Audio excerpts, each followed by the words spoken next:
It's just another day in a review. Hey, how's everybody doing tonight? I'm A. This is Tay. We're here for another episode of Chiefs Recap. So we're talking about the Chiefs and Giants game. Pretty underwhelming performance here by Patrick Mahomes. 29 for Yeah. 48. Of course, continuing his tradition of throwing a pick per game. He did have one touchdown. Good, but yeah, he would have had another pick if it wasn't for an offside penalty that saved him from the Giants. But Travis Kelsey, 27 yards. He had a fumble as well. So Yeah. Derek Gore did have his first TD for his career, but they're now tied third place with the Broncos. Yeah, so really not the best showing. They did win, but what are your thoughts so far on that performance? Like you said, it was definitely underwhelming.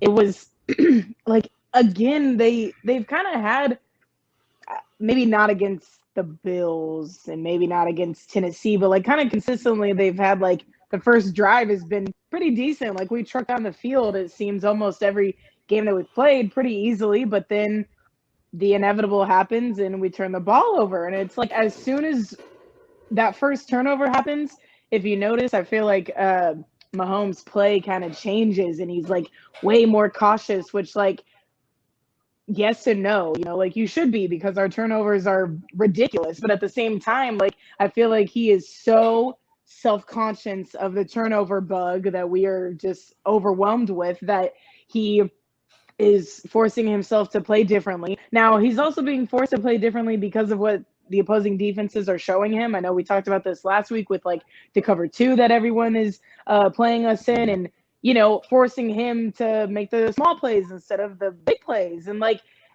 I think we need to be doing that anyway. Like don't get me wrong, like that needs to be happening because otherwise you have what happened with the Tennessee game and we are stagnant and score 3 points. So I think the small ball needs to happen. I think that's very much what we need to do. But something is happening internally with Mahomes. I feel this is my opinion. I feel like something is happening internally every time he throws a pick, or even if someone fumbles or whatever. Like I think he just is taking it all like so personally that he wants to. Oh well, I can't do that again. I can't. I'm not gonna throw it in the end zone. I'm not gonna do this, whatever it is. And like I know he's going off of what his coaching staff is telling him to do, but at the same token, it's like he just gets like all like bundled up and he's like, oh, well, I'm not going to do that. I'm not going to do that. And, he had a couple plays yesterday where he would check it down or he did a lot of, the pocket was closing in and he'd dump it off to the side to the running back which worked out almost every time. I think they did that like,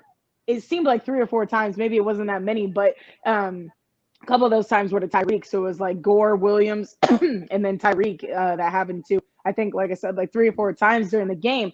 And don't get me wrong, like obviously it's not the ideal play, but they almost always got a first down or very close to a first down. So it's like, you know, taking away the big play, I know that he hates it, but like play the small ball, make other people on your team work when in the it wasn't the second drive, or maybe it was, whatever the drive was with Gore. Like, why didn't we do that again? Gore literally got us, I think, what was it, 47 yards on that drive? I think it was like 47 or 42.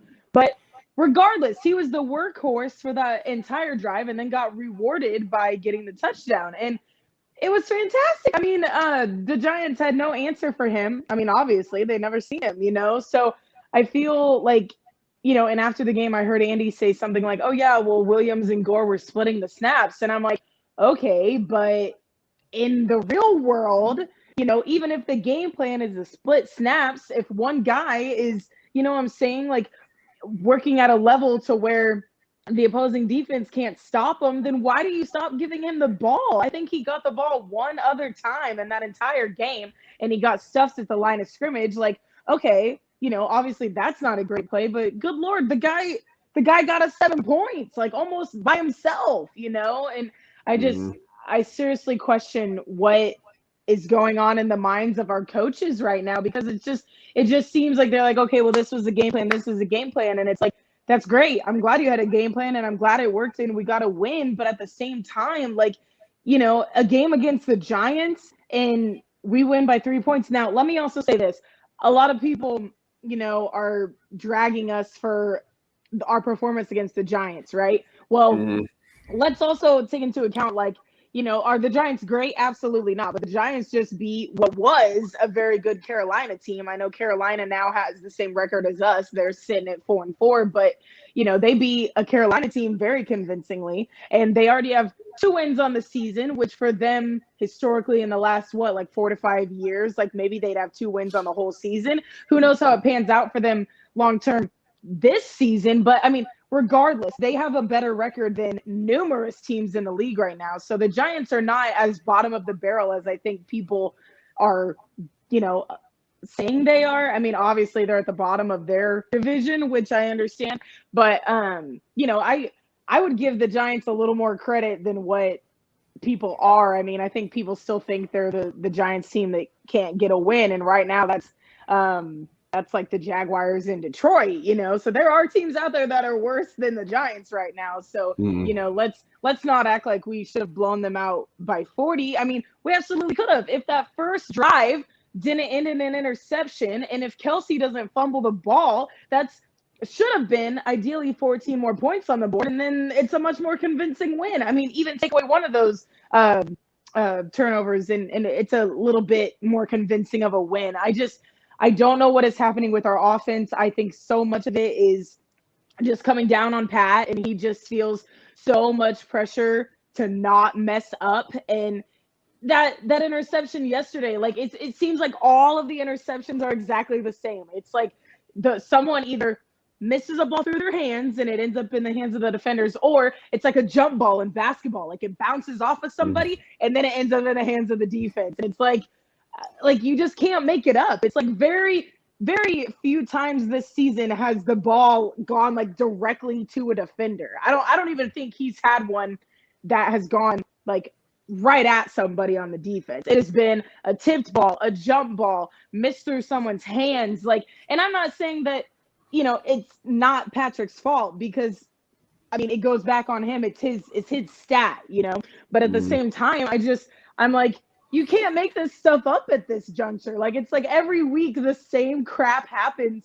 with these interceptions, with the turnovers, period, and it's like, I don't know what the difference is. I think these defenses are playing us great, which is why they're kind of in a better position to maybe pick the ball off or whatever. Actually, I lied. The one time that it was like a true, well, no, not really, because it went through Tyreek's hands. I'm thinking of the pick 6 from Tennessee game, I think, or the Bills, whoever it was. It was like a tipped ball from Tyreek is what it was. But I thought it was more of an Adam ball than any of the other ones. But regardless, I feel like the turnovers are killing this offense. Like, and I feel like it's very evident, because like, think about it. That drive was going perfectly. And I almost felt like previous years, like, oh yeah, we're going to go down and score. And like, I had no quarrels about it. And then as soon as that happened, I'm like, God, like, I just feel like there's nothing they can do at this point to make them stop, because they're just so fluky, and like Travis hadn't got a ball all game, and then the first ball he gets, it's punched out, like you just can't make that stuff up. Like it is so 2021 Chiefs. Like and at first it was like, oh, this is kind of fluky, whatever, and now it's like, this is just who we are, and it's insane. This is right now at week 8 going into week 9, this is the most turnovers an Andy Reid team has ever had, and we are not even halfway through the season, and that is just, well, we're halfway, but that's just insane, and we're still on pace to get like 40 turnovers, which would be a record, and that is not a record I want this team to have. But I mean, besides that, so the offense obviously lackluster, not great, really kind of hard to watch at times yesterday for numerous reasons. But flipping to the other side, I think the defense is still trucking and looking so much better. And again, we can talk about opponents all you want, but regardless, they held a team to 17 points. Okay, what have they been averaging? 30 something, right? Yep. Is what they were allowing. So I don't care that it was the Daniel Jones led Giants. I really could care less about the opponent. I mean, our defense did great. Our defense sealed the game. And when our offense can't put up any points, what more can you ask for your defense? I mean, my gosh, there were numerous big plays yesterday that the defense had, especially to end the game. I mean, you couldn't ask more of 95 and 55. They were all over the place and wreaking havoc like they did at the end of the Super Bowl season, the winning Super Bowl season. They were ending and finishing the game and not putting it in the hands of the opposing offense. They kind of took that away, and I like that a lot. Obviously, you still got Dirty Dan out there taking snaps and him getting taken advantage of every single time. Teams know, oh, hey, 49's out there in coverage. I'm throwing it his way. And how often do you see a guy not only get called for the PI, but then also lets the guy catch the ball? Like, seriously, I was like, who does this? Like, apparently Dan Sorensen, I don't know, but I think that is still a problem. I think he should not be getting snaps in the secondary. If you want to line him up, I don't know what they call it, but when they line him up like midfield, you know what I'm saying? Like when he's not backing coverage for the last part of the secondary, I think he does okay in that role as more as like a linebacker type of situation. But if he is one-on-one in coverage, he is going to take advantage of every single time, and he does. And so the fact that he's still out there, I think I saw maybe he had 49% of the snaps yesterday, which is still a lot. Like, if you think about it, he's not starting, but he's still out there to relieve people, and it's like, yesterday I thought Ward had a great game. I thought, because he was the other guy on that side of the ball, Ward had a great game.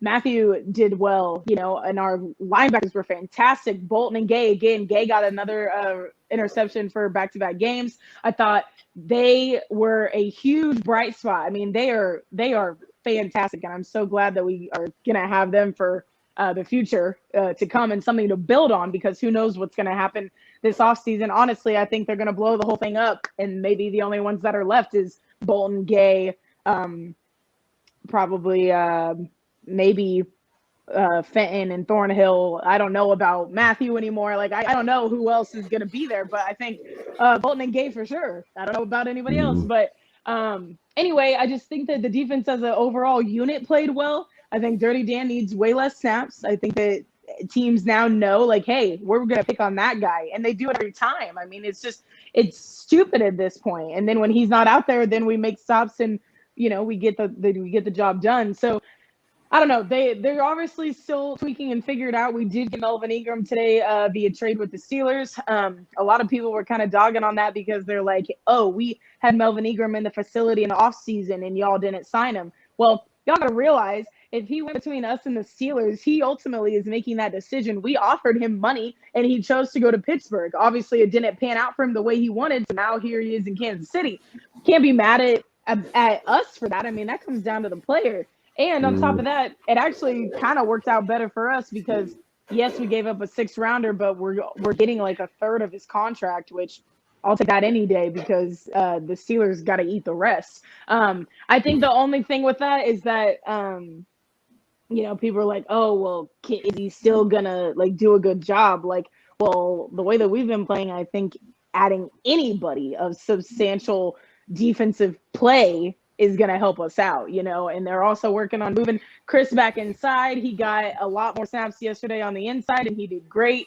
Frank's been playing better. I think the defense as a whole unit has looked a lot better since they made these slight changes, and we got some of our guys back from injuries. So kudos to them. We don't win that game yesterday without them. The offense has got to figure it out. They are just very lackluster these last 2 weeks, and it's very just so unlike them. And, you listen to the press conference yesterday with Andy, and Andy's talking about how they're doubling up Kelsey. Okay, well, how many times have we seen that? You double up Kelsey, someone else is open. So why Pat was just acting completely lost back in the pocket. Like, don't get me wrong, there were definitely times where there was nowhere for him to go. I saw it, I haven't had a chance to rewatch the game in its entirety, but there were times where I'm like, oh man, nowhere to go. But there were other times where I'm like, okay, well, there's D-Rob. They got Tyreek the ball a lot. He had almost 100 yards yesterday. So Tyreek got the ball. But then, there's D-Rob, there's Mecole. Like, there's guys open, and we just weren't hitting them. And it's like, I don't know what the play was. I don't know what we were waiting for, but it's like Pat just seems very rushed back there and very just like not prepared. And I don't know what the problem is. I don't know why this has kind of come about. I blame the turnovers entirely, but he's got to just get his mind out of it. I mean, we know that he's a great player. He knows he's a great player. His teammates know this. So I think he's just got to get out of his own head, and hopefully that'll help him get back on track.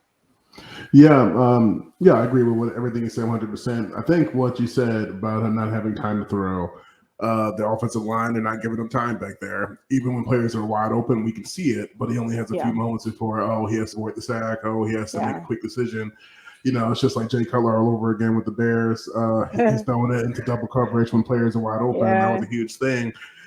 Derek Gore, I noticed that when the Chiefs are showing some success, it's because they're switching out these players that aren't scouted. And that's why they're showing a lot of success, because he wasn't scouted. So they didn't know what to expect. So now they're going to be seeing that coming next week when they go against the Packers. Then they're going to be like, okay, so we're going to see what they did this week. They're going to be scouting them. So now they got to switch it up again. And if they think they do that, they're going to see some success. I know the Packers are 7-1 right now. They're doing pretty well. So that what they need to do, keep switching things up on offense, keep tweaking. They need to do some offensive line drills to give them more time to, for pass protection, and so he can scramble, because that's what he's known for, scrambling the ball. And their defense, yes, held them to 17 points. Some people think they shouldn't have scored that much against this team. But still an NFL team. It still held them, like you said. We'll see, because each game's gonna be different. They could struggle against this team, but they might do very well against the Packers. We don't know. But it's hard to tell. But we're gonna see for next week. That's gonna be a very interesting game for Patrick. I think he needs to get out of his own head with these picks every single game. Because it's getting a little ridiculous now at this point. The turnovers and Travis Kelce and with the fumble, and I mean they're not gonna go much further to keep doing this, especially against. They've had a hard teams. They've had a hard schedule. I'll give them that. And it doesn't get any easier, honestly. I mean. We got the Broncos twice. That's our only easy games we got, and I say easy because they're sitting at the same record as us. So we'll see. Like hopefully they avoid the picks, avoid the turnovers. The defense holds them. They hold their water. They're able to hold the Packers down. Maybe keep them under 20 points. I think they'll have a victory going in, because the Chiefs they can do better than what they're doing. Absolutely. They should be right up there with the Packers team, but. For some reason, the defense is, they're slacking. Their offense, they're getting turnovers, picks, not giving them enough time to pass and run the ball. They got to tweak it. You said the defense, overall, they did a decent job. But if they play like this against the Packers offense, do you think they're going to have a chance? I mean, I think the problem with the Packers, it's a good problem to have. I mean, they have obviously Aaron Rodgers and then their receivers, but then they also have Aaron Jones that can run the ball, so it's like they have a very nice offensive package, so to speak, to where it's like, we go back to kind of what happened in Tennessee, essentially. Like, okay, well, are they gonna run or are they gonna pass, and like then you got to look at Aaron Rodgers like, okay, well, he's a way better, to me, quarterback than like Tannehill is, so it's like Tannehill was abusing our secondary. Like, what is Aaron Rodgers going to do? And I think as long as they keep 49 honestly, like completely out of coverage, then I think we'll be okay. I really do think that all of our other young guys and Matthew have been doing great, and I think that they can build on their own success, which they already have been. I mean, I think every week since the Washington game, the defense has done nothing but got better. So I'm honestly not even, and I hate to even say this because everybody is so focused on how bad our defense has been, is like, I don't know if I'm so much worried about that part as I am about our offense. I mean, and because even if the defense can hold them, I think a fair settlement for that would be like to 21 or 24. I think that would be like a safe place to be able to hold Green Bay to be able to win a game. And if we can do that on defense, then the offense scores about the same, or they score 30. I mean, 30 is what we've been averaging up until these last couple games. So if we can get our old groove back in the offense even a little bit, I mean, if you turn the ball over, okay, whatever, but let's limit it to one. Like we've only done that one time this year, and that was against Philly. So if we can limit it down to one turnover and the defense plays well, I think that we give ourselves a way better chance of winning a game like this against a team that has shown little to no weaknesses so far. I don't know a whole lot about Green Bay's defense. I mean, I know they're obviously good enough. I mean, they've won 6-7 games, so I don't know a whole lot about them, but I know that they always have a pretty decent defense. I mean, a good enough defense, to keep pace and to win games. So, I mean, if the offense can go out and do what they are known to do, then we might be all right. I mean, at this point, I'm really just hoping that we can keep it an interesting game because, I mean, nobody's really given us a chance. And I mean, they shouldn't, we are not the same team from last year or the year before, or even the year before that, like we're just not. And I think it's finally kind of hitting a lot of us, like, people that have been Chiefs fans for a long time, is like, we're realizing it now. Like, again, like this is our identity. This is kind of who we are, and it sucks. And, we have been so spoiled, and we probably thought that a season like this could never happen having Mahomes, but here it is. It can happen, and teams can essentially, I'm not going to use the word figure it out, but they can learn how to play Mahomes in a way that makes him play differently, and if he doesn't do that, and if he doesn't figure it out, then we lose games. And it's not entirely on him. I put it more on the shoulders of the coaches rather than him any day, because it's like they're the ones that are supposed to have the game plan to get Pat over this hump, and like the fact that they're just not getting it is very concerning, especially with a coach like Andy Reid. And then you got EB and Spags. I mean, I just don't know where this disconnect is. I don't know where the planning is or isn't going. I mean, it's not making any sense to me as far as like their adjustments and why there have been so little adjustments. I mean, the defense obviously needed adjusting, and if not, we might be only sitting at like 2 wins right now. So the fact that they have been able to make adjustments on that side of the ball is great, but now we need to make adjustments on the offensive side of the ball, because that is where we are severely lacking right now. I mean, we have scored 23 points in the last 2 games. That is very unlike our offensive side of the ball. I mean, that's usually what we would score in like a half, and the fact that we scored that in 2 games, that was our total. I mean, that's just unheard of in the Mahomes era with Travis and Tyreek and, all these guys. So I don't know. I mean, I think if the offense can do any amount of damage, that we can keep it close. I don't know. I'm honestly not really expecting a lot.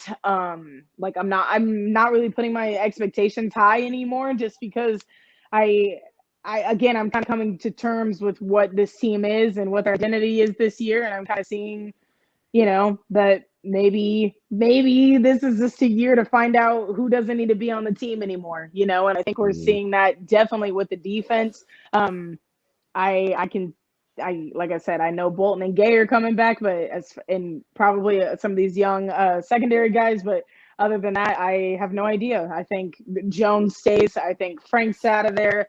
Hitch is out of there. Maybe Noddy comes back.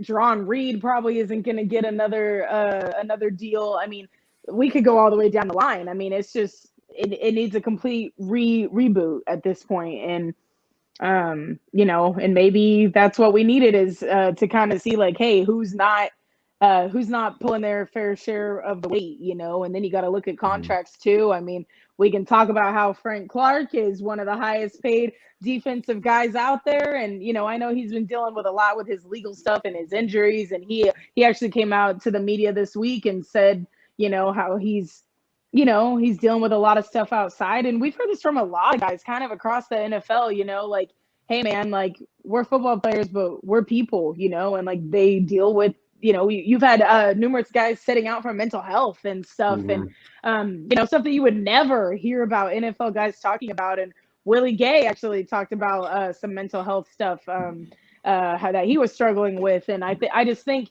there's a lot of things that people kind of forget, especially about NFL players, that they're like, oh, well, they get paid all this money to play a game, and it's like, well, yeah, they do, because Yeah. they have a God-given talent, but at the same time, that doesn't mean they can't deal with things outside of football, and I don't like how people tend to act that way, that like, oh, well, they can't have feelings or whatever, and they can't deal with other things. Like, yes, they can, and they do, and it does affect their play. Think about you and I, we were both athletes, so think about how hard it would hurt you even when we were younger, to not be able to play, like, oh, you had an injury or whatever it was, and how tough it was to have to sit out and watch your team out there competing without you, like it's very difficult. And so when you add that with personal things at home or legal things in Frank Clark's instance, like, it can be very very intense, and very hard to deal with, and you're very down in every aspect of your life. Like, it's incredibly difficult, so I did like that he was able to come out and talk about that. He obviously had one of his best games since the season started. He was out for a couple games to start, came back and then was out again, and last week he did decent, but not great. I mean, we got our butts handed to us that game. And so this week, I think he definitely stepped up a lot, him and Chris both. And they, like I said, looked a lot like how they did on the Super Bowl run at the second half of that season. So I don't know. I mean, I'm not trying to make excuses for them, but at the same time, like, I think that, if the more that you come to terms with it as a fan, the worse it hurts when you see them out there not doing well, and it's just like, maybe this is what they needed, and maybe this will help overall kind of Veach and Andy and Hunt kind of figure out where the wheels of the team need to turn in the off season, and what we need to work on and what needs to be better, because obviously a lot of other teams have made adjustments to things to be a team like us, and we haven't really made any adjustments besides the O-line, which was an obvious factor, and so now that we're seeing some other things kind of getting exposed, I mean, it sucks that it's in the middle of the season, but maybe we needed this to get us back on a better track to possibly make another run at it again. So yeah, I think I'm just kind of coming to terms with that. And if it's someone else's year, then it's someone else's year. We all know that the NFL is a very tough business. I mean, that's why what the Patriots have done is so impressive, and to be so consistent for so long. I mean, we will never see something like that ever again, and I am thoroughly convinced of that, But I also don't like the narrative that, first of all, there's some of those talking heads that call the Chiefs like, oh, the dynasty is over. I'm like, what dynasty? We literally went to back-to-back Super Bowls. Like, that's happened numerous times in the history of sports, and I wouldn't call half of the teams that have done it a dynasty. Seahawks and Seahawks, Broncos. I mean, we can go down the line and back in history. I mean, Buffalo went 4 times to the Super Bowl and lost. I mean, and nobody called them a dynasty back then. I mean, I think the Steelers back in the day, or maybe Dallas, could be maybe in that conversation. But as far as I'm concerned, the only dynasty that has ever existed in the National Football League is Tom Brady and Belichick and the Patriots. I mean, that is just an incredible thing that they were able to do there. And I don't think anyone's ever going to do it again. I mean, probably not even come close. I mean, and especially now we have all these young, hungry teams. Like, it is going to be like a back and forth, like a tennis match for the next like 20 years between all these teams. And I'm talking AFC and NFC sides, because excuse me, with exclusion to the NFC having some older guys right now, obviously Tom Brady, Rodgers, Russell Wilson, Matt Ryan, those type of guys. With exclusion to them, everybody else is young, and Stafford, I guess. But when those guys are done, it's anybody's ball game at that point. And we've got some young guys that are on some not so good teams right now. Maybe those teams get better. Maybe your guy Justin Fields gets on a new team. I don't know. I mean, it's hard to say, but it's just, the NFL is tough. It's very tough, and you get figured out, and then you got to go readjust. So I think that's kind of maybe what the Chiefs just need to look at, is like, what do we need to completely change and tweak in the offseason? Because, the playoffs are still there, and, it's hard to say now that we're completely out of it, but it depends on what we do in these next 3 games. These are very telling for if we have a chance in the playoffs or not. We've got to win 2 out of the 3. One of them being the Raiders, no matter what. Like, we can't lose that game. If we lose that game, we're probably done. But we've got to win at least, I think, 2 out of these next 3.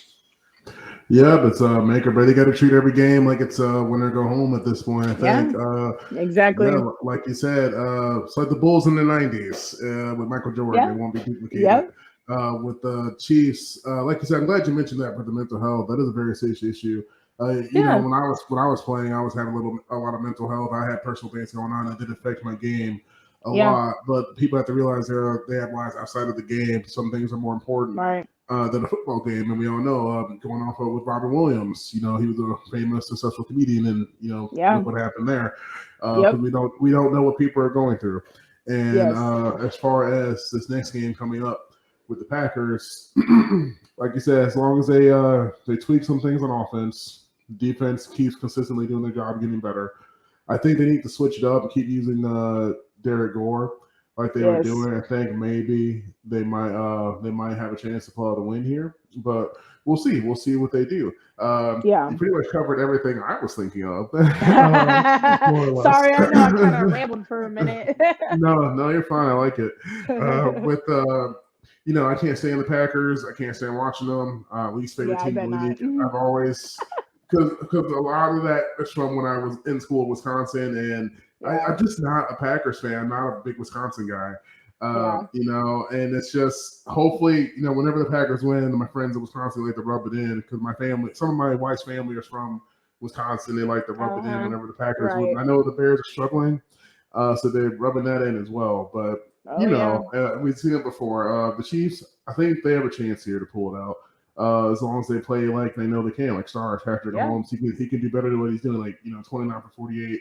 Only 20 points against the Giants, against the team. You know, he could do better than this, and we know they can. And I'm sure they'll do fine next week. But your prediction? Do you think they're gonna win or lose, or are you just gonna stay neutral? Yeah, I'm kind of feeling like Switzerland again. I know what they're capable of. It's just that this season is just not. It's not been our season. It just hasn't been. I mean, I still thoroughly believe that we should have 2 more wins. We should have beat the Ravens and we should have beat the Chargers, but it didn't happen, So here we are sitting at 500 going into week 9, and that's just nothing like what I thought our season would start out like. So, going into the season, I think on our first episode, I said I was so excited for this game, and I still am. I mean, it's going to be hopefully a good game. I don't know. I'm going to stay neutral. I hope we go out and compete. I hope we keep it interesting. If it ends up being a game like against the Giants like last night, I mean, at least it was close, right? I mean, I know we shouldn't have been close with them, but at least it was like a close and interesting game, for viewing sake, I mean, anything is better than what we did against Tennessee, So as long as we don't have a blowout going the other way to where Green Bay is kicking our butt at home, similar to what the Bills did to us at home, like I would just rather not see that in person. So if we can keep it interesting in any capacity, I think that'll be at least some sort of a positive for us just at this point in the season. Well, great. Well, hopefully you take a part to win. Bears, I don't want to give up on them, but they're letting me down each and every week. And, who do y'all got? I have to even look. Honestly, I've been so frustrated with them. I didn't even look to see who they play next. And I'm gonna look. I know against the Lions, they're not playing too well. We rotate. We've gone through so many QBs with the Bears at this point. Like I just wish we could find that one QB who could take us home. Like before, even when we had a terrible QB or Rex Grossman, the Bears relied on the defense. That's what got them to the Super Bowl. We had Urlacher, but then Rex Grossman started throwing picks and started fumbling the ball, and that's what cost us. But I just wish we can get back to that Lovie Smith defense like we were, and that's what we saw a lot of our success. But I thought a lot of people thought it was going to be Kyle Orton, then they thought it was going to be Jay Cutler, then it's just going on and on. Like we're going to have another QB. We're going to draft a new QB for next year. We'll see, but give them time to grow. We'll see. Hopefully Bears start to turn around. Otherwise, I'm just gonna like start watching them at this point. Like, Yeah, like I mean, they're gonna lose honestly. again. Because my wife's cousins, they call me like, Aaron, what's up with the Bears, man? Like they keep letting us down. I'm like, I don't even know what to tell you. I don't know. Like, I don't have an answer. Like, like I'm here watching the game. I'm looking at what they do, and I'm like, I can't tell you why they can't get the job done. right. But for the Chiefs, it's easy to point out, all the fumbles, the penalties, the Right. the offense not giving them time to throw it, and defense not, they're doing okay, but hopefully they'll hold their water against the Packers. But we'll see. Hopefully they'll come out with a W. I'm going to stay neutral for my Bears. Again, you're going to stay neutral as well, but hopefully next week we'll see how our teams do. We'll see. I'm just hoping, like I said, for a nice competitive game. I think that would be positive for the Chiefs. Yeah.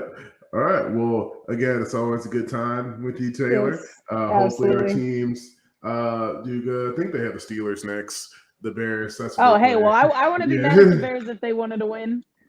Yeah, hopefully they can pull them out. I mean, I like Ben Roethlisberger, but Bears hopefully take it home here. And the Packers, I hope the Chiefs beat the Packers. I cannot stand the Packers. I'm not a Packers fan. I always like it when the Packers lose, so I'm hoping they do beat them for this next week. Absolutely. Yep. Well, thank you, Taylor. It's been another awesome episode of TNA. Thank you. We'll be back next week when we discuss the performance against the Packers, and hopefully it's something good. Yes, hopefully so.